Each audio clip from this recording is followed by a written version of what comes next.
अहिले हामी यो बसन्तपुरको चोतलुङ पार्कमा आइपुगेका छौँ।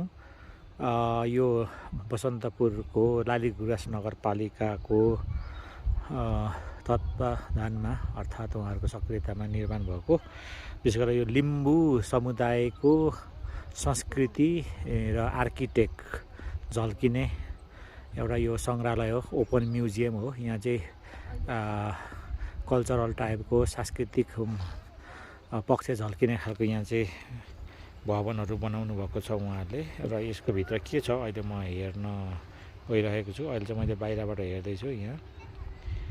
र यो पार्कको उत्तरतर्फ जुन इन्ट्रान्स गेट छ, यो इन्ट्रान्स गेटबाट आउँदै गर्दा चाहिँ यसरी ढुङ्गाको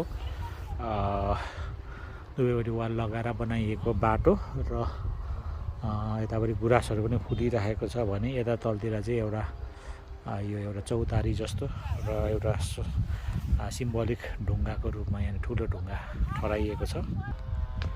ढुङ्गाको जाँतोहरू जस्तो छ यो है, जाँतो रहेछ।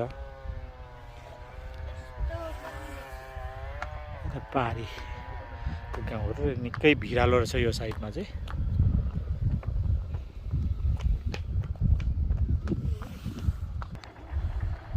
ल तपाईँहरूले देख्दै हुनुहुन्छ यहाँ सङ्ग्रहालय भवनहरू।